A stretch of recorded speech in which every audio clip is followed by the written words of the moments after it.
Hello. ఓం. ఓం. అయితే మనము సప్తమి విభక్తి చెప్పుకుంటున్నాము. అందులో ప్రసితోత్సుకాభ్యాం తృతీయాచ అనే ఈ సూత్రం చెప్పుకోవాలి. ఇక్కడి నుంచి చెప్పుకోవాలి. ఆభ్యాం యోగే తృతీయ స్యాత్ స పంచమి ప్రసిత ఉత్సుకోవా హరిణ హరోవా. ఇది పెద్ద ఎక్స్ప్లెయిన్ చేయాల్సిన సూత్రం ఏం లేదమ్మా. ప్రసిత ఉత్సుక అనేటటువంటి పదాలతో యోగం ఉన్నప్పుడు తృతీయ గాని సప్తమి గాని రెండూ కూడా సాధు స్వరూపాలే అని చెప్పడానికి ప్రసిత హరిణ అనొచ్చు, లేకపోతే ప్రసిత హరౌ అని కూడా అనొచ్చు. అలాగే ఉత్సుక హరిణ ఉత్సుక హరౌ అని కూడా అనవచ్చు. వీటిని ఉపపద విభక్తులు అంటారు. ఈ ఉపపదములు ఉన్నప్పుడు ఆ నిర్దిష్టమైనటువంటి విభక్తి వస్తుంది. అయితే ఒక సంజ్ఞ ప్రవర్తించడం ద్వారా కారకే అనేటటువంటి అధికారంలో వచ్చి కారక సంజ్ఞ ప్రవర్తించిన తర్వాత వచ్చే విభక్తులు ఉంటాయే, అవి బలీయమైనవి. నమ స్వాహ స్వధ అన్న దగ్గర నమ అంటే నమః శివాయ, శివాయ నమః అన్నాము, లేకపోతే విష్ణవే నమః అన్నాము, గౌర్యై నమః అన్నాము. అదే అక్కడ మీరు విష్ణవే నమః అనగా విష్ణు నమస్కరోమి అని కూడా అనొచ్చు. అది బలీయమైనది. అయిన తర్వాత నక్షత్రే చ లుపి, నక్షత్రే చ లుపి, నక్షత్రే ప్రకృత్యర్థేయో లుప్ సంజ్ఞాయ లుప్యమానస్య ప్రత్యయస్యార్థః తత్ర వర్తమాన తృతీయ సప్తమ్యౌ స్తః అధికరణే మూలేన అవాహయేద్ దేవీం శ్రవణేన విసర్జయేత్ మూలే శ్రవణే వా ఇతి లుపికిం పుష్యే శనిః. ఇది చెప్తా. ఇప్పుడు ఒక నామవాచక పదాలు ఎలా వస్తాయి అంటే ప్రాతిపదికకి చెప్తున్నా. ప్రాతిపదికకి ప్రత్యయాలు కలిస్తే వస్తాయి. ఏ ప్రత్యయాలు? సుబంత ప్రత్యయాలు కలిస్తే వస్తాయి. ప్రాతిపదికలు ఎలా వస్తాయి అంటే అర్థవధాతుర ప్రత్యయ ప్రాతిపదికం అని ఒకటి. దీన్ని అవ్యుత్పన్న ప్రాతిపదికలు అంటే ఇది తెలియని వాళ్ళ కోసం చెప్పడం. తెలిసిన వాళ్ళకి ఆల్రెడీ తెలిసిన విషయం ఇది. కొత్త వాళ్ళు అసలు ఏంటి గ్రామర్ తో ప్రవేశం లేని వాళ్ళకి చిన్న పరిచయం అన్నమాట. ఇంకోటి ఏమిటి? కృత్ తద్ధిత సమాసాశ్చ అన్నాడు. కృత్తు ప్రత్యయాలు కలిస్తే అంటే ఒక ధాతువుకి కృత్తు ప్రత్యయం కలవచ్చు, లేదా ఒక ప్రాతిపదికకి ఒక తద్ధిత ప్రత్యయం కలవచ్చు, లేదా రెండు అంటే పదాలు కలిసి సమాసం ఏర్పడవచ్చు. దాని తర్వాత వచ్చి సమాస ప్రత్యయాలు ఉండవచ్చు. ఇవి వస్తే ఏమిటి వచ్చాయి? ధాతువుకి కృత్తు ప్రత్యయం కలిస్తే వచ్చింది ప్రాతిపదిక. తర్వాత ఒక ప్రాతిపదికకి ఒక ఒక నామవాచక శబ్దానికి ఒక తద్ధిత ప్రత్యయం కలిస్తే వచ్చింది ప్రాతిపదిక. ఈ రెండు సమాసాలు కలిపినప్పుడు వచ్చిన పదం కూడా ప్రాతిపదిక. ఈ ప్రాతిపదికకి సుప్పు ప్రత్యయాలు చేస్తే అది పదం వస్తుంది. ఫర్ ఎగ్జాంపుల్ ఏమండి, ధనం అస్య అస్తి అన్నాం అనుకోండి. వీడి దగ్గర డబ్బు ఉన్నది అన్నాం. ఈ మాట ఇట్లాగే రాసేస్తే తప్పేం లేదు, ప్రయోగించవచ్చు. వీడు బాగా డబ్బున్నవాడయ్యా అంటావా లేదా మనం? అంటాం. ఆ వాక్యం ప్రయోగించవచ్చు, తప్పేం లేదు. ఉమ్. అని మీలాంటి తెలివిగల వాళ్ళు ఏమంటారు? వాడికి ఏంట్రా బాబు గొప్ప ధనవంతుడు అంటారు. వాడి దగ్గర బాగా డబ్బు ఉందయ్యా అన్నా అదే అర్థం, వాడు ధనవంతుడురా అన్నా అదే అర్థం. అంటే ఏం తేడా చేసింది ఇక్కడ అంటే ధనము కలవాడు అన్నాం. ధనము కలవాడు. ధన ఈ కలవాడు బదులు ఏం పెడతామంటే ఎస్, మత్ ఎస్. అనే ఒక ప్రత్యయం వస్తుంది. ఏం ప్రత్యయం వస్తుంది? మత్. మతు ఏ ప్రత్యయం. ధన మత్, ధనవాన్, ధని, ఇవన్నీ రూపాలు వస్తాయి. ఏమండి? ఉమ్. ఉమ్. శక్తిమాన్, ఉమ్. శక్తిమత్, ఉమ్. ఇట్లా బుద్ధిమాన్. అదే కదా మనది దివ్య. రైట్, పర్లేదు, లిప్ మూమెంట్ లో కనిపెట్టేశా. ఉమ్, సరే. ఆ, శక్తిమా, ఇవన్నీ వగైరా వగైరా వగైరా వస్తాయి. దీన్ని ఏమంటారు? తద్ధితాంత రూపం అంటారు. ఉమ్. ఇక్కడ ఏ ప్రత్యయం వచ్చింది? తద్ధిత రూపం వచ్చింది. ఉమ్, దానికి ఇష్టమైనది, దానికి సంబంధించినది. హిత తద్ధిత అంతే, ఇంకేం లేదు. దాని గురించి ఆలోచించకండి. ఉమ్. తద్ధితలు అంటే ఏమిటో అనుకోకండి. ఏమండి? తద్ధిత రూపం ఏర్పడుతుంది. ఈ తద్ధిత రూపం ఏర్పడితే అంటే ఏం ప్రత్యయం కలిపాం అనమాట మనం అక్కడ? మతు ప్రత్యయం. మత్సు. స్థిత ప్రత్యయం. మతుపు ప్రత్యయం కలిపాం. కలిపితే ఈ ధనం అన్నది కాస్త ధనీ అయిందా లేదా? అయింది. అయింది. అయింది. అంటే ఇప్పుడు ఇక్కడ ప్రత్యయం ఉన్నట్ట లేనట్ట? ఉంది. ఉంది. ఉంది. ఉంది. కనుక ప్రత్యయానికి లోపం వచ్చింది అని అనొచ్చా? అనొచ్చు. అనకూడదు. ఎట్లా అంటారండి? ఉందిగా అనకూడదు. ఎట్లా అంటారమ్మా శారద గారు? లేదు, ధనం వేరు, ధని వేరు కదా. అవును. అవును. అవును. ధనమత్, ధనవత్ ఉమ్, అవుతుంది తర్వాత. ధనమత్, ధనవాన్ అవుతుంది. వత్ వస్తుంది తర్వాత. ఎందుకు వస్తుంది తర్వాత వేరే విషయం. ఏమండి? అవును. గుణవాన్, ఉమ్, శక్తిమాన్, ఉమ్. శక్తిమాన్, బుద్ధి. ధన మత్ వస్తుందా ధనవత్ వస్తుందా సార్? ధనమత్తే వస్తుంది ముందు. ముందు మత్ మత్తే. వస్తుందా? మత్తే. ఏమ్మా? ధనమత్ వస్తుంది, తర్వాత వకారం వస్తుంది, అది వేరే విషయం. ఉమ్. సో ఈ ప్రత్యయాలు ఉన్నాయి. ఇప్పుడు ధనం వేరు, ధనమత్ వేరు కదా. వేరే. ధనం అనే రూపానికి ధనమత్ అనే రూపంలో ప్రత్యయం కనపడుతుందా కనపడట్లేదా? కనపడుతుంది.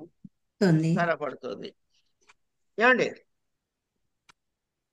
వాడు ఇప్పుడు ఆ, ఎవరో నేనే అనుకుందాం కాసేపు. వీడు ఎప్పుడు పుట్టాడు అని అడిగితే ఇప్పుడు పూర్వభాద్రలో పుట్టాడు అంటాం అనుకుందాం. ఎందులో పుట్టానండి?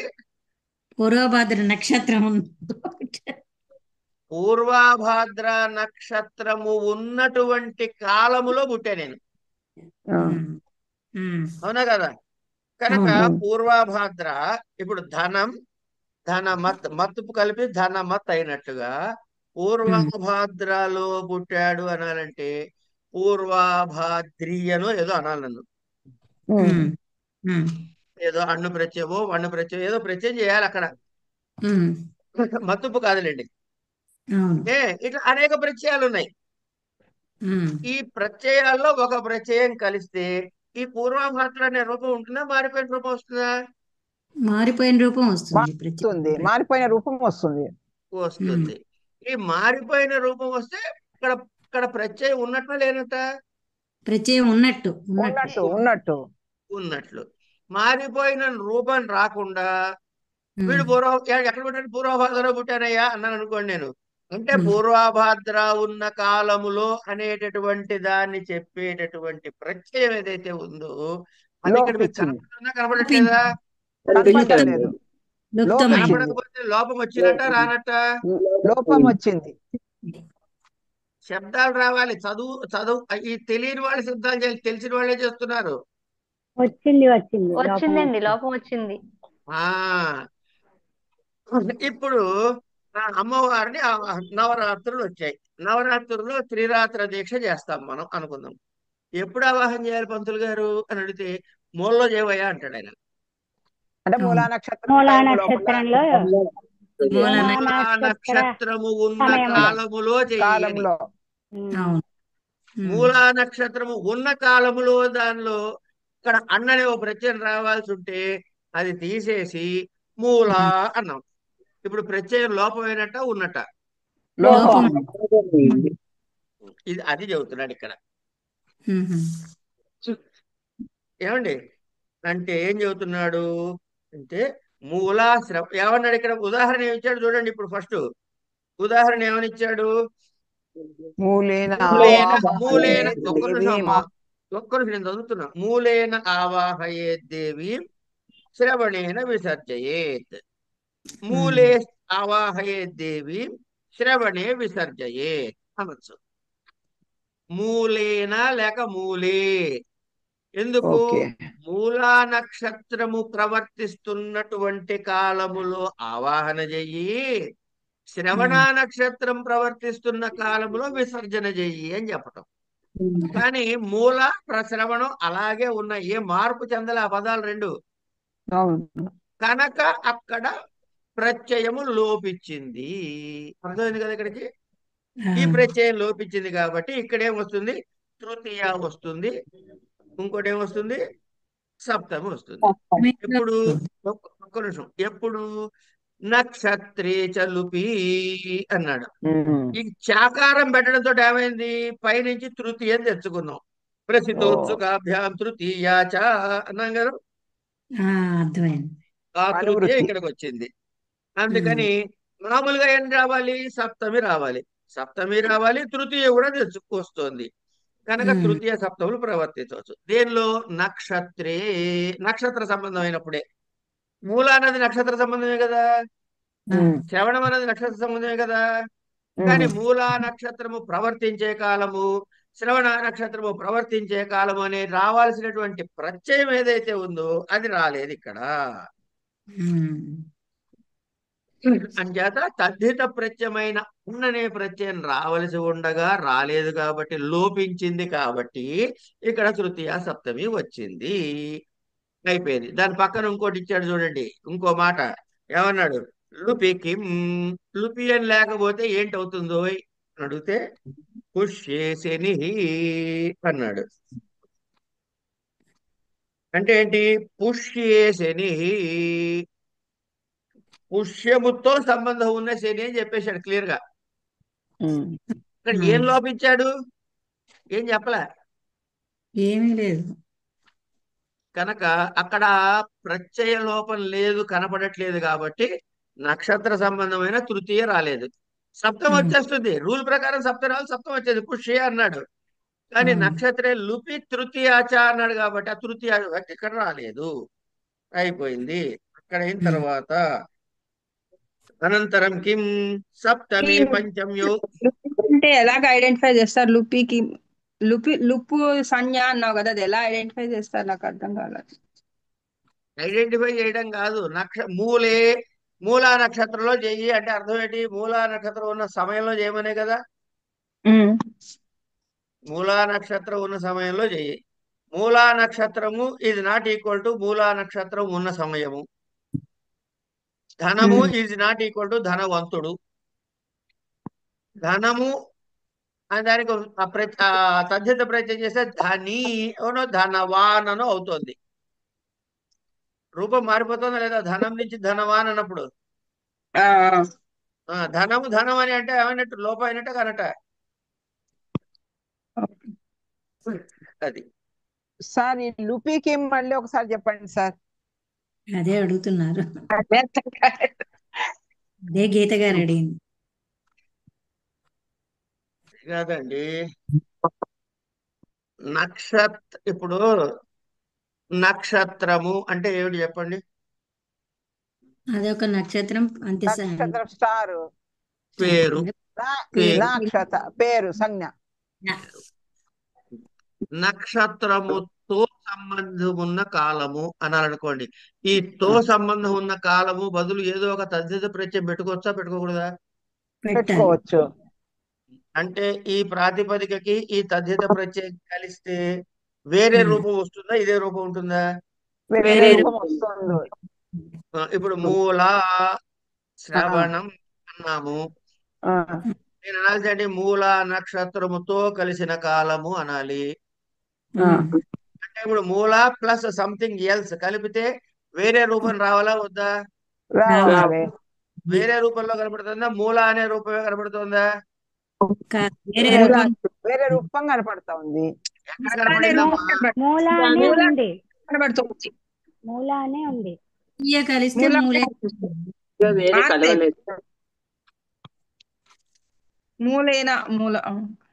మూలానే ఉంది. కనుక మూలా నక్షత్రముతో కలిసిన కాలము అని రావాల్సిన ప్రత్యయం వచ్చిందా? ఉందా? కనపడుతుందా? కనపడట్లేదా? కనుక లుపి.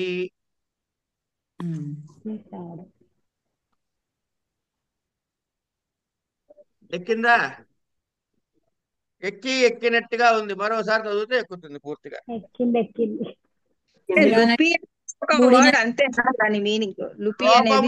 లోపించినప్పుడు అని. లుపి అంటే లోపించినప్పుడు అని. అది అదే ఆ లుపి అన్న వర్డ్ ఏంటిది అనేది అర్థం కాలేదు. లుపి అంటే లోపించినప్పుడు, ప్రత్యయము లోపించినప్పుడు అని. నక్షత్రముతో ఇది సంబంధం ఉండి ప్రత్యయము లోపించినప్పుడు. లోపిస్తే ఓకే. అంటే ఇప్పుడు ధనం ధనం అనేప్పుడు, అంటే ధని అనే మాటలో వచ్చిన ప్రత్యయం లోపిస్తే ధనం ధనం అనే ఉంటుంది. నక్షత్రం నక్షత్రంగానే ఉంది. ఆ, అట్లా సప్తమి పంచమ్యోకారక మధ్యే శక్తిద్వయ మధ్యే యౌ కాలాధ్వనౌ తాభ్యామేతే స్తః అద్యః భుక్త్వాయం ద్వ్యహే వ్యహాద్వా భోక్తా కర్తృశక్త్యోర్మధ్యే అయం కాలః ఇహ స్తోయం క్రోశే క్రోశాద్వా లక్ష్యం విద్యేత్ కర్తృకర్మశక్త్యోర్మధ్యే అయం దేశః అధిక శబ్దేన ఇక్కడ అధిక శబ్దేన యోగే సప్తమి పంచమ్యా విష్యేతే తదస్మిన్నధికమితి యస్మాదధికమితి చ సూత్ర నిర్దేశాత్ లోకే లోకాద్వా అధికో హరిః. అదండి విషయం. ఇంత సింపుల్ గా ఉంది కదా. చాలా చాలా అండి. అసలు ఇంత ఈజీ సూత్రం మీరు ఎప్పుడు చూసుండరు. అవును సార్. అవునండి. సప్తమి పంచమి అని చెప్తున్నాడు తెలిసిపోతారు. అసలు ఏమండి? ఇప్పుడు ఉన్నవన్నీ ఈజీవే, ఏమి బుర్రకెక్కకపోతే బాధ లేదు కదా, అన్ని అది ఈజీయే. ఎక్కితే బాధ, కష్టం అనుకోవాలి. ఎక్కటం లేకపోతే ఏ బాధ లేదు. వేదాంతంలోకి వెళ్ళిపోతుంది గీత గారు. లేదండి. గీత గారు వేదాంతంలోకి వెళ్ళిపోతుంది. ఆ ఇప్పుడు ఏమంటాడంటే సప్తమి పంచమ్యౌ కారక మధ్యే, ఇది కదా సూత్రం ఉంది. అవును. 2, 3, 7 సప్తమి పంచమ్యౌ కారక మధ్యే. ఇంతే సింపుల్. దీనికి పెద్ద కంగారు పడిపోతున్నారు ఏమిటి? సరే ఏమండి, ఈ సూత్రానికి కింద వృత్తి రాశాడు చూడండి. ఇక్కడ ఈ వృత్తిని బట్టి మనం ఈ సూత్రాన్ని అర్థం చేసుకోవాలండి. అన్ని సూత్రం చదివేస్తే అర్థమైపోవు కనుక వ్యాఖ్యానతో విశేష ప్రతిపత్తి అంటారు పెద్దలు. అంటే మనకి ఏదైనా ఒక విషయం అర్థం కావాలంటే దాని వ్యాఖ్యానం చదువుకోరా నాయనా అని చెప్తారు. అంచేత ఇక్కడ వ్యాఖ్యానంతో మనం అర్థం చేసుకోవాలి.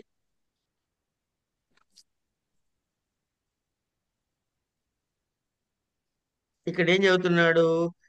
సప్తమి పంచమ్యోకారక మధ్యే, తర్వాత శక్తిద్వయ మధ్యే యౌ కాలాధ్వనౌ తాభ్యామేతే స్థః అన్నాడు. ఇక్కడ నుంచి వ్యాఖ్యానం ప్రారంభమైంది.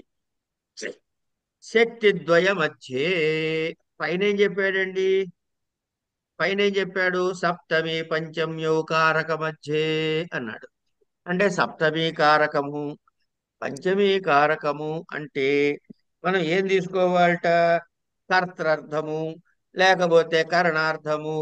కారకం అంటే ఏంటి? కర్తృర్థము, కరణార్థము, కర్మార్థము, ఆ ఆ, సంప్రదానము, అపాదానము, అధికరణము అధికరణము అన్ని. అనే కారకాలు తీసుకోకూడదయ్యా. ఆ కారకం యొక్క శక్తిని తీసుకోవాలి అని చెప్పాడు.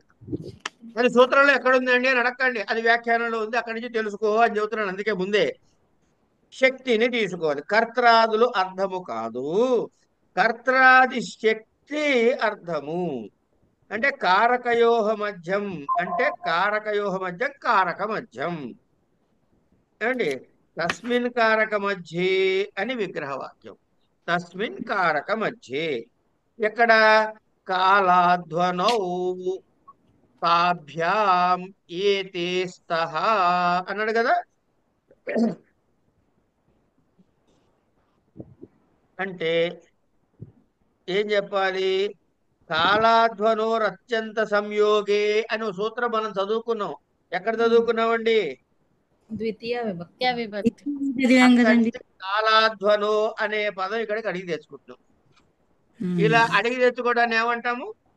అదే ఫ్రాక్ జంప్. అనువృత్తి. మండు ఆ అనువృత్తి అనువృత్తి. అనువృత్తి లాంగ్ జంప్ చేస్తే ఏమంటాము? మండూకప్లుతి అంటారు. మండూకప్లుతి మండూకప్లుతి. లాంగ్ జంప్ అయితే మండూకప్లుతి, పక్క నుంచి తీసుకొని ఇంట్లో వాళ్ళ ఇంట్లో పక్కన తెచ్చుకుంటే అనువృత్తి. అనువృత్తి ఏమండి? ఉమ్. అది అక్కడి నుంచి కాలాధ్వను అనే వస్తుంది. అంటే శక్తి ద్వయ మధ్యములో ఈ కారక శక్తుల మధ్యలో కనుక ఏ కాలము ఏ అధ్వము ఉంటుందో, కాలము అంటే టైము, ధ్వము అంటే మార్గము మార్గం మార్గం. ఉంటుందో. ఏమండి?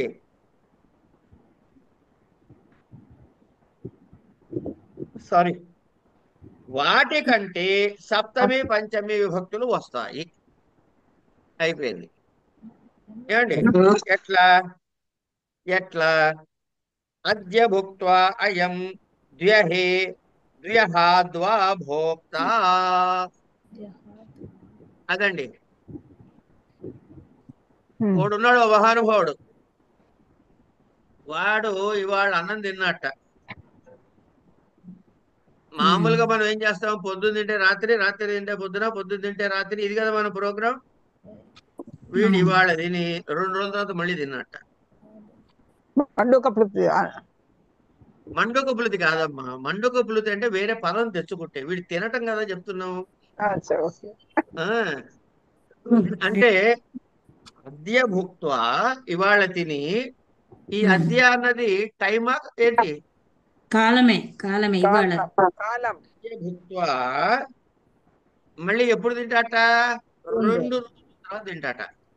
హే. ఉండండి ఉండండి ఉండండి ఉండండి ఉండండి.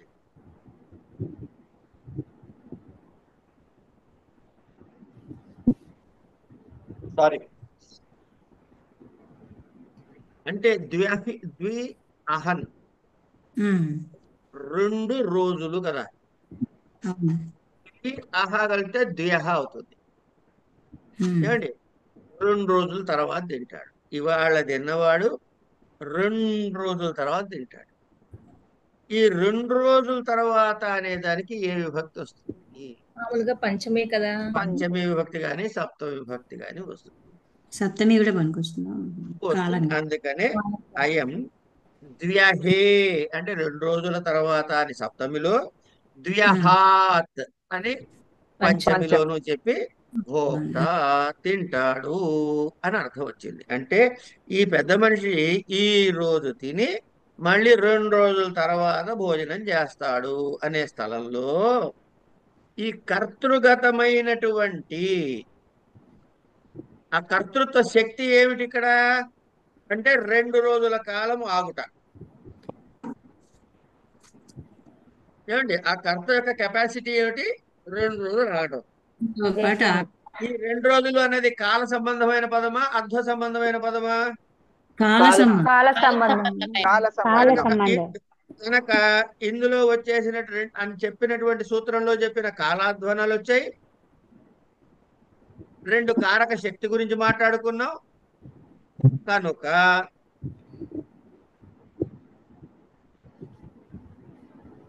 సారీ, సప్తమిలో గాని పంచమిలో గాని వాడండి. ఇప్పుడు దేనికి ఉదాహరణ చెప్పుకున్నాం మనము? కాలాన్ని చెప్పుకున్నాం. కాలం. రెండోది ఏం చెప్పుకోవాలి ఇప్పుడు? అధ్వానికి. అధ్వానం అధ్వాన్ని చెప్పుకోవాలి. మీరు ఎప్పుడైనా తెలుగులో మాటలు విన్నారండి? కొంతమంది పిచ్చి పిచ్చిగా, అడ్డదిడ్డంగా, తిక్క తిక్కగా వీడేంట్రా ఇలా అధ్వానం చతుర్మధ్యంలో తయారని అంటుంటారు. విన్నారా ఎప్పుడైనా మాట? విన్నాం సార్. కామనే అది. విన్నారు కదా? అధ్వానంగా అధ్వానం అంటే తయారై లేదు, రోడ్డు మీద పడి తింటాం. అధ్వానంగా ఉంది కూడా అంటారు కదా సార్. మరి అధ్వానం అంటే రోడ్డు మీద తిండి. రోడ్డు బాగుండదు. అధ్వాన్నం. అయిపోయింది కదా సార్. ఇంత అధ్వానంగా తయారయ్యారు అధ్వాన్నం చతుర్మధ్య అంటే రోడ్డు కూడలిలో తినడం అని అర్థమా? అంతే. అంచేత ఎక్కడ పడితే అక్కడ తినేవాడు అని తినడం అన్నమాట. సరే, అది అయిపోయింది, వదిలేసేయండి. ఏ హస్తోయం క్రోశే క్రోశాద్వా లక్ష్యం విద్యేత్. వీడు ఇక్కడ ఉన్నట్టండి, వీడు ఈ హీరో, ఉమ్, వీడి చేతిలో ధనస్సు ఉందండి. ఉమ్, ఇక్కడి నుంచి ఇలా లాగి చెబుతాకా రాగి వదిలేస్తే 2 క్రోసుల దూరం అవతల పడుతుంది ఆ బాణం. ఉమ్, 2 క్రోసుల దూరం అవతల ఉన్న లక్ష్యాన్ని ఛేదిస్తాట. ఫస్ట్ అది ఓకేనా? 2 క్రోసులు. దీనికి సప్తమి ఏమిటి? క్రోస్ క్రోషే క్రోషే క్రోషే. ఉమ్. ఏమండి? అదే పంచమైతే క్రోషాత్ ఇప్పుడు పుస్తకం చదవాలి. ఏంటంది అక్కడ? యహస్త అయం క్రోషేత్ క్రోషాత్ లక్ష్యం విద్యేత్. వీడిక్కడి నుంచి బాణం వేస్తే క్రోషే, క్రోషుడు దూరం తర్వాత, లేదా క్రోషాత్ 2 క్రోషం తర్వాత లక్ష్యం విద్యేత్, లక్ష్యాన్ని కొడతాడు. అంటే పంచమి సప్తమి రెండు వచ్చింది. అంతే. ఉమ్, కనుక ఇప్పుడు అక్కడ శక్తి గురించి మాట్లాడితేనే అలా వస్తుంది కదండి. మామూలుగా బాణం వేసాడు 2 క్రోసుల అవతల కంటే రాదు. రాదు. ఉమ్.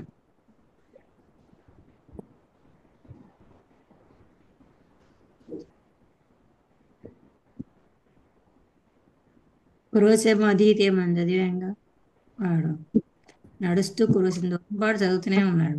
అంటే అనువాకం ఇప్పుడు రెండు సార్ ఒకటి ఇప్పుడు రెండు సైమిల్టేనియస్ గా వాడినారు కదా, వా లేకుండా.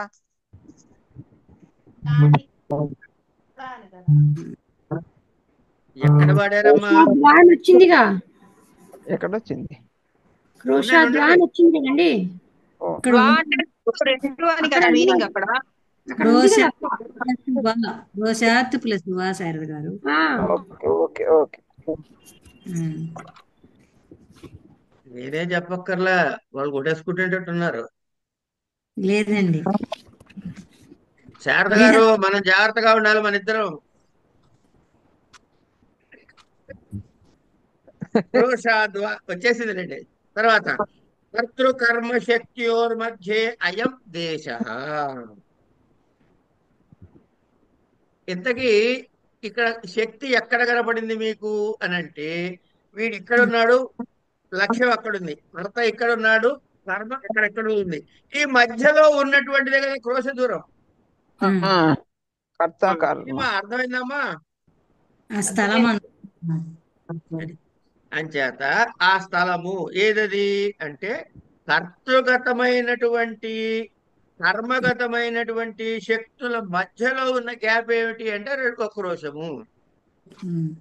క్రోశం కర్తృగతమైనటువంటి మేత, తినగడ్డ భోజనము 2 రోజుల తర్వాత మధ్యలో ఉన్నది కాలము. ఈవేళ చెప్పిన దానికి చదివే దానికి ఉన్న మధ్యలో కాలము అది. సార్ చెప్పిన దానికి మనం నేర్చుకునే దానికి మధ్యలో ఉండే కాలం. అదే కదా నేను చెప్పేది కూడా. అని అక్కడ కర్త ఒకడే కావాలి.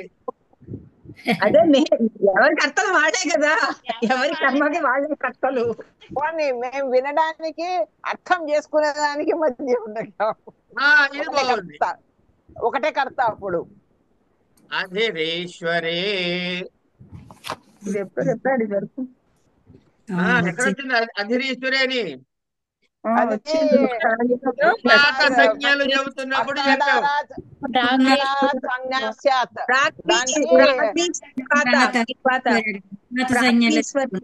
శారద గారు, మీరు వేరే చెబుతున్నారు. వాళ్ళు కరెక్ట్ గా చెప్పారు. ఒకసారి వినండి, చెప్పండి మళ్ళీ. నిపాత సంజ్ఞ ఎక్కడ దాకా ప్రవర్తిస్తుందయ్యా అంటే 1:1:4:32 ఎక్కడో ప్రారంభమయ్యి 47 దాకా వస్తుంది అని. 54 నుంచి 97 వరకు చదువుకున్నాను.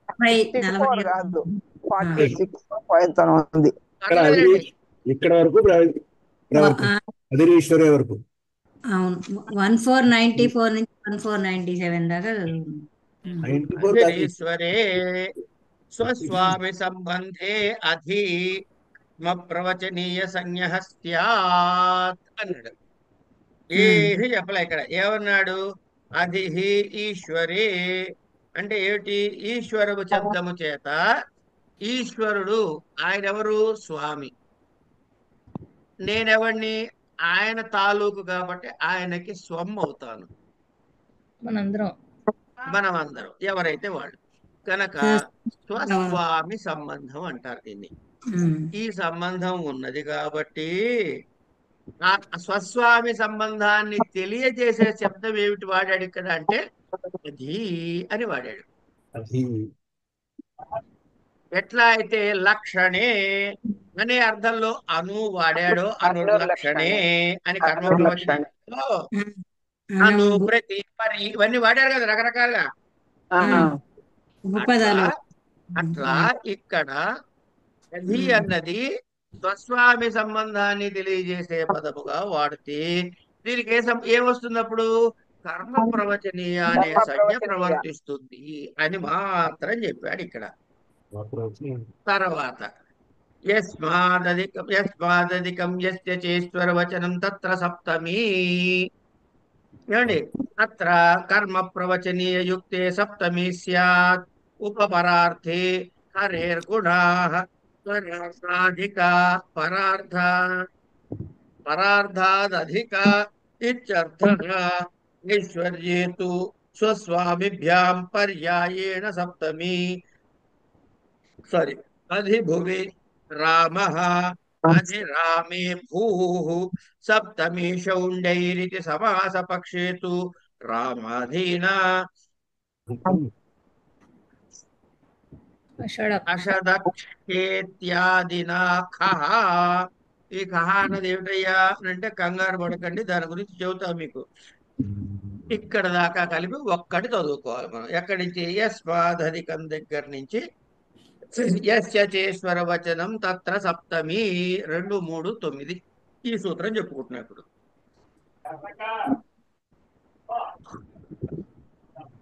మూర్తి గారు మ్యూట్ చేసుకోండి. విభక్తి సూత్రమే అమ్మా, విభక్తి సూత్రమే ఇది. కాదు సార్, గురుగారు ఇందాకటిది ఇక్కడ ఎందుకు ఇచ్చారండి? అధిరీశ్వరి సప్తమిలో కర్మ ప్రవచనీయం అంటే ద్వితీయ విభక్తిలో చెప్పాలి కదా. కాదమ్మా, ప్రాగ్రీశ్వరాన్ని అడగం కదా. ఒక్క నిమిషం, అడిగిన వాళ్ళకి సమాధానం చెప్పనియండి. వాళ్ళ డౌట్ వాళ్ళకి క్లారిఫై అయిపోతుంది. నీలిమేన అడిగింది. అవునండి, రైట్. ఇప్పుడు కింద వృత్తి చదువమ్మా. సస్వామి భావ సంబంధే అధిహి. ఇంకా కింద యస్మాదధికం దగ్గర చదువు. నేను అధిరీశ్వరే గురించి అడిగాను. నేను చెప్తా, అదే చెప్తా కానీ కింద చదువు తల్లి నా కోసం ప్లీజ్. చెప్పు. అత్ర కర్మ ప్రవచనీయ యుక్తే సప్తమి స్యాత్. ఆపండి. ఓకే, ఇప్పుడు చెప్పు. అర్థమైందండి. ఇక్కడ కర్మ ప్రవచనీయ అన్నారు అంతే. యస్మాదధికం యస్య చ ఈశ్వర వచనం తత్ర సప్తమి అని పదచ్ఛేదం చేసుకుంటే సూత్రాన్ని కర్మ ప్రవచనీయ యుక్తే ఏం రావాలి? ద్వితీయ అనే సూత్రము నుంచి కర్మ ప్రవచనీయ యుక్తే అని ఇక్కడికి తెచ్చుకుంటే కర్మ ప్రవచనీయముతో ఏది సంబంధం ఉందో ఎప్పుడు యస్మాదధికం అంటే సంబంధం ఉన్నదో కర్మ ప్రవచనీయంతో యోగం ఉన్నప్పుడు ఇక్కడ కర్మ ప్రవచనీయ శబ్దం ఏది వాడుతున్నాము? అధి అని వాడుతున్నాం. స్వస్వామి సంబంధంలోని అధి అనే కర్మ ప్రవచనీయ సంజ్ఞను వాడుకుంటాం. ఉన్నప్పుడు దేనికంటే అధికమని చెబుతున్నాము? అలివేలు మంగమ్మ గారు అనంతకృష్ణ కన్నా బాగా చదువుతారు అంటే ఆవిడ అధికంగా చెబుతున్నాం. అయ్యో లేదు గురువు గారు, మీరు పండితులండి. రాస కోసం వాడాను తల్లి, ఆ వస్తుందని చెప్పి. సరే అయితే ఏమ్మా అట్లా ఏదో నరసింహారావు గారు నాగలక్ష్మి కన్నా బాగా చదువుతారు అని చెప్పి ఏదో అంతా మనం సరదాగా చెప్పుకునేది. ఏదైతే అధికమని చెబుతున్నామో ఇగో ఎవరికి ఆ సంబంధం ఉందో, ఎవరికి సంబంధించిన ఆ ఐశ్వర్యము చెప్తాము. 2 అంశాలు ఉన్నాయి ఇక్కడ. యస్మాత్ అధికం యస్య చ ఐశ్వర్యవచనం. 2 మాటలు చెప్పాడు అక్కడ. దేనికన్నా అధికంగా అని చెబుతున్నావు, దేనికి సంబంధించిన ఐశ్వర్యం అని చెబుతున్నావు, దానికి గనక కర్మ ప్రవచనే సంజ్ఞ ఉన్నట్లయితే ఆ భావాన్ని ఆ కర్మ ప్రవచనే సంజ్ఞతో చెప్పినట్లయితే అలాంటి శబ్దాలకి సప్తమి వస్తుంది. అంటే ఇది శేష ఆగండి. షష్ఠి పాదమా మరి అయితే? వస్తున్నా తల్లి, అక్కడికే వస్తున్నామా, అక్కడికే సరే. వస్తున్నా.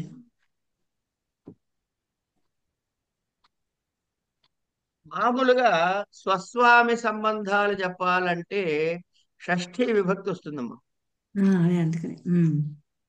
అర్థమైందా? స్వస్వామి సంబంధం, సంబంధ షష్ఠి అంటారు దాన్ని. సంబంధం. దానికి అపవాదుగా ఈ సూత్రం చెప్పారు ఇక్కడ. ఉమ్, అపవాదు అంటే దానిని బాధించి దీన్ని చెప్పుకోవటం అనమాట. ఉమ్, ఓకే, ఇక్కడ ఏం చెప్పాడు ఇప్పుడు? ఇప్పుడు ఉదాహరణ చూసుకోవాలి మనం. ఉపపరార్థే హరేర్గుణాః పరార్థాధికా పరార్థాదధికా ఇత్యర్థః. మొదటి ఉదాహరణ, ఉపపరార్థే హరే గుణః అన్నాడు. అంటే ఏమిటి? పరార్థము అంటే దేనికంటే ఇంకా వేరే ఏది ఏ సంఖ్య ఉండదో దాని పరార్థము అని అంటాం. 1 2 3 1 2 3 4 శతం సహస్రం. ఏమండి? శంఖం, పద్మం, మహాపద్మం, భూరి, మహాభూరి, ఇట్లా పేర్లున్నాయి 1 ఫాలోడ్ బై జీరోస్ కి. అవును. అల్లా చెప్పినటువంటి అల్టిమేట్ నెంబర్ కి పరార్థం అని పేరు. అల్టిమేట్ నెంబర్ ఏముంటుందండి? ఇన్ఫినిటీయే కదా. అది మీరు అనుకుంటున్నారు. 1 ఫాలోడ్ బై, మీరు ఇంగ్లీష్ లో ఎన్ని నెంబర్ చెబుతారు? 1 ఫాలోడ్ ఎక్కడ దాకా చెప్తే నెంబర్ ఉంది మీకు? లేదు. ఎక్కడ దాకా నెంబర్ ఉంది? 1 ఫాలోడ్ బై 100 జీరోస్ అందాం, 1 ఫాలోడ్ బై 22,000 జీరోస్ అందాం. అట్లా చెప్పిన దానికి పరార్థము అని మన పేరు, మనకి తెలిసిన నెంబర్లో. అలాంటి దానికి సప్తమి వస్తుంది. అయితే ఆ పరార్థం కంటే ఎక్కువైనది ఏమిటంటే హరి యొక్క గుణాలు అని చెబుతున్నాడు. దానికి ఏం చెప్పాడు? ఉపపరార్థే హరేర్ గుణాః, పరార్థము కంటే అధికమైనది. ఇంతకీ ఆధిక్యం దేనికి కల్పిస్తున్నావయ్యా? హరి గారికి కల్పిస్తున్నాం. అందుకని హరే అన్నాం. అయిపోయింది. తర్వాత ఇప్పుడు ఉప అంటే దేనికి అర్థం ఏమొచ్చిందండి? దానికన్నా ఎక్కువ అని, అధికము అనే అర్థంలో వాడాము. యస్మాదధికం. ఓహో, అది అని అక్కర్లేదు, దాని సినానిమ్స్ కూడా వాడచ్చు అంటారు. కర్మ ప్రవచనీయాలు వాడాలండి. కర్మ ప్రవచనాలు అంటే ఏంటి? ఉపసర్గలు ఇలా వాడినప్పుడు కర్మ ప్రవచనీయ సంజ్ఞ వస్తుంది. ఇందులో అధి అనేది ఇంతకుముందు ఎక్కడ వాడబడలేదు కాబట్టి ఇక్కడ మళ్ళీ దాన్ని తెచ్చి పెట్టాడు అంతే. మిగతావన్నీ కూడా వాడుకోవచ్చు. ఇవి సినానిమ్స్ కావు, వేరే ఉపసర్గలు.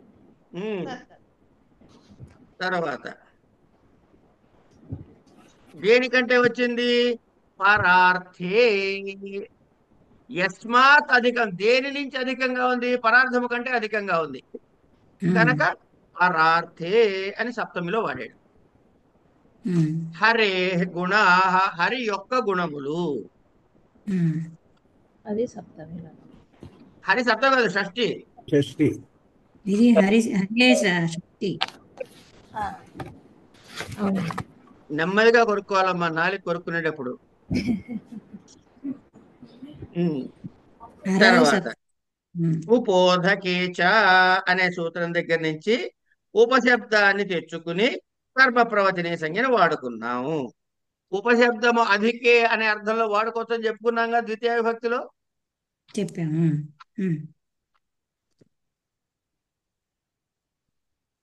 ఏడు ఓకేనా కదా? చెప్పుకున్నాము. చెప్పిన తర్వాత నీళ్ళు మీద తలకాయ ఊపలే, అందుకని చెప్పి ఆగే. నేను కనపడే వాళ్ళ మొహాలని నేను చూస్తూ ఉంటా, కనపడిన వాళ్ళని నేనేం చేయలేదు ఇంకా. అంచేది ఎక్కడైనా క్వశ్చన్ మార్క్ ఇట్లా వెలుగుతూ ఉంటే బల్బు వెలిగి ఆరుతూ ఉంటే అక్కడ ఆగిపోతా నేను. సరే, ఓకే. అందుకని ఉప ఎందుకు వాడాడయ్యా ఇక్కడ అంటే ఉపోధకే అనే దగ్గర అధికం అనే అర్థంలో కర్మ ప్రవచనీయ సంజ్ఞ ఉపశబ్ద ఉప అనేటటువంటి దీనికి ప్రవర్తించేసింది. అది ఇక్కడ వాడుకుంటున్నాం.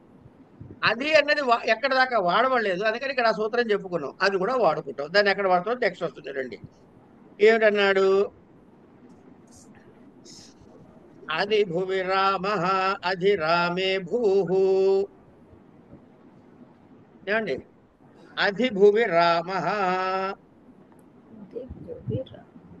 భువి శబ్దము కంటే రాముడు గొప్పవాడు. అంటే ఏంటి?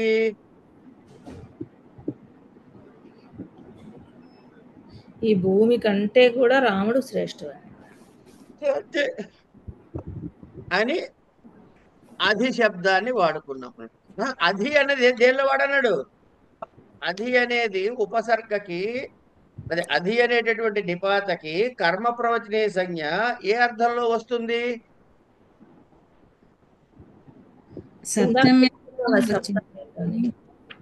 అధికంగా ఆగమ్మ ఆగమ్మ అధిరీశ్వరేనండి. అధిరీశ్వరే అంటే ఈశ్వరుడు అనే సంబంధంలో వస్తుంది. ఉప అనేందుకు వచ్చింది అంటే అధికే ఉపోధికే అనే సూత్రంలో అధికము అనే అర్థంలో ఉపశబ్దాన్ని వాడుకుంటే ఉప అనేది కర్మ ప్రవచనీయమైంది. ఈశ్వరుడు అనే అర్థంలో వాడుకున్నట్లయితే అధి వాడుకోవచ్చు. కనుక అధి భువి రామ అంటే ఏమైంది? భువి కంటే భూమి భూ భూ భువి సప్తమి అంచేత యత్ సంబంధమైన ఈశ్వరుని చెబుతున్నాడో ఆ శబ్దము కంటే సప్తమి వస్తుంది అని.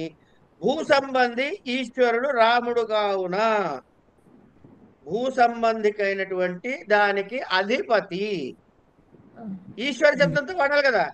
స్వస్వా సంబంధం ఏర్పాటు చేస్తున్నాడు ఇక్కడ చూడండి. ఈ భువి అన్నది రాముడి యొక్క స్వము, రాముడు దానికి స్వామి అనే ఉద్దేశంలో అధి అనే శబ్దం వాడి అధి భువి రామ అన్నాడు. ఈశ్వర వచనం కిందికి వస్తుంది ఇది.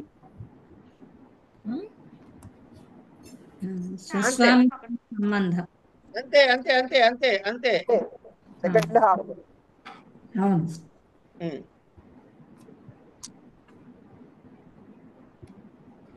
ఇప్పుడు అధిరామే భూహ్ అంటే ఏమైంది? ఏమండి? అయిపోయింది. అది అయిన తర్వాత ఈ భూమి అధిరామే భూహ్. ఈ భూహు యొక్క ఐశ్వర్యం అంతా ఎవరిలో ఉంది అయ్యా అంటే రాముడిలో ఉంది.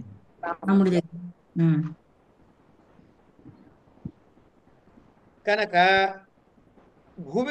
భూమికి సంబంధించిన ఐశ్వర్యం అంతా ఎవరి యందు నిష్ఠమై ఉన్నదో, ఎవరి యందు ఉంది? రాముడి యందు ఉంది. దానికి సప్తవస్తు అంటే రామనిష్టమైన ఈశ్వరత్వము. ఈ భూమికి ఈశ్వరత్వం ఎవరి యందు ఉంది అంటే రాముడి యందు ఉంది. ఈ భూమికి ఈశ్వరత్వం ఎవరి యందు ఉందయ్యా అనే దాని విగ్రహంలో చెప్పదలుచుకుంటే రాముడి యందు ఉంది. కాబట్టి అధి రామ భూ, అధి రామే భూ అన్నారు. ఇది ఇక్కడ మాకు ప్రింటింగ్ మిస్టేక్ దాకి రెండో దా రాలేదు, ఒకటో దా వచ్చి చూడండి ఒకసారి. ఆ ప్రింటింగ్ మిస్టేక్లు ఉంటే వస్తాయి.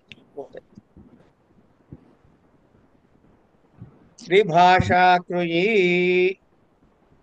అధి కరోతౌ అధిః కరోతౌ ప్రాక్ సంజ్ఞో వా స్యాదీశ్వరే అర్థే యదత్ర మామధికరిష్యతి వినియోక్ష్యత ఇత్యర్థః. ఇహ వినియోక్తురీశ్వరత్వం గమ్యతే అగతిత్వాత్ తింగి చోదాత్తవతీతి నిఘాతో నః. విభాష కృయి కృయి ఎక్కడి నుంచి వచ్చింది? డుక్రుయీకరణే.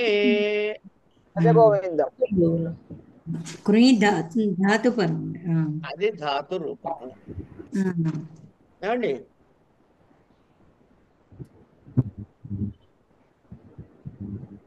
అంటే ఇక్కడ ఏ అర్థంలో తీసుకుంటాం? కరణార్థములో.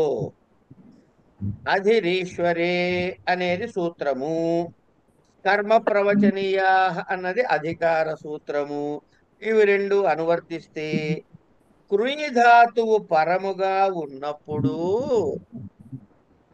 కృయి ధాతువు పరముగా ఉన్నప్పుడు అధి అనేటటువంటి దానికి వికల్పముగా కర్మ ప్రవచనీయ సంజ్ఞ వస్తుంది. విభాష అన్నాడు కదా, విభాష అంటే రెండు ఇదన్నా రావచ్చు, అదన్నా రావచ్చు. ఏమండి, బాధించి వస్తుంది అన్నాడు అనుకోండి, అది రాదు, ఇదే వస్తుంది. విభాష అంటే అది రావచ్చు, ఇది రావచ్చు. వికల్పం విభాష అంతే. అవునండి, అవునండి. ఏమండి, ఎప్పుడు ఏ ఉపసర్గని? అధి అనేది తీసుకున్నాడు. అంచేత ఇప్పుడు కింద చూడండి, విభాష క్రియి అధి కరోతౌ ప్రాక్ సంజ్ఞో వా స్యాదీశ్వరే అర్థే యదత్ర మాం అధికరిష్యతి. అధికరిష్యతి, కరిష్యతి అనేది కృయి రూపమేనా కదా? కరోతి, కురుతః, కరిష్యతి, ఇవన్నీ కృధాతుతో వచ్చినవే కదా, కృధాతు రూపాలే.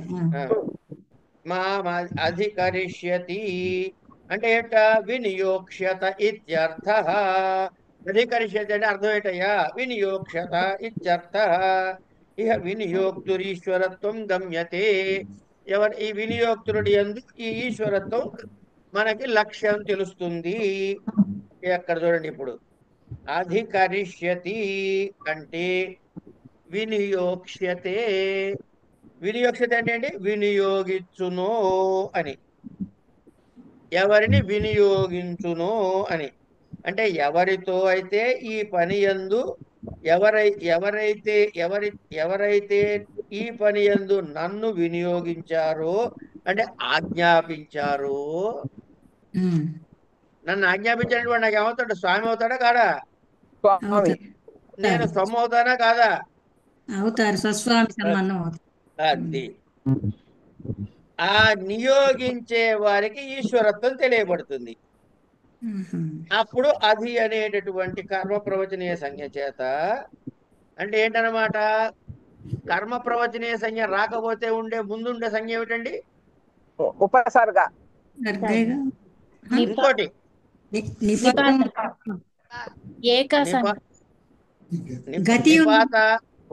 గతి ఒకటి, నిపాతావు. ఏదో ఒకటే చెప్పాలమ్మా. గతి ఉందండి, గతి చెప్పండి. గతి ఉందండి. ఎందుకు? ముందు నిపాత సంజ్ఞ, ఉపసర్గ క్రియాయోగే. ఇక్కడ క్రియాపదమే కదా కరిష్య. అప్పుడు ఈ అధి శబ్దానికి ఏ సంజ్ఞ రావాలి? ఉపసర్గ సంజ్ఞ రావాలి. దాంతో పాటు ఇంకే సంజ్ఞ రావచ్చు? గతిశ్చ, గతి సంజ్ఞ రావచ్చు. గతి సంజ్ఞ వచ్చిన తర్వాత ఇప్పుడు ఏ సంజ్ఞ పెడుతున్నాం? అధిరీశ్వరి అనే దానిలో కర్మ ప్రవచనీయ సంజ్ఞ. ఇప్పుడు కర్మ ప్రవచనీయ సంజ్ఞ వస్తే గతి సంజ్ఞ ఉంటుందా? ఉండదు. గతి సంజ్ఞ వచ్చినప్పుడు నిపాత సంజ్ఞ ఉంటుందా? ఉండదు. కనుక గతి సంజ్ఞని బాధించటం చేత ఏమండి ఈ సూత్రం చెప్పడంలో పెద్ద విశేషం ఏం లేదమ్మా. ఇది మనకి సంబంధించిన సూత్రం కాదు. ఇది ఇంపార్టెంట్ సూత్రం అన్నారు. చెప్తా వినమ్మా. నేను అన్నంత మాత్రం నిజమని నమ్మేస్తారా నా మాట?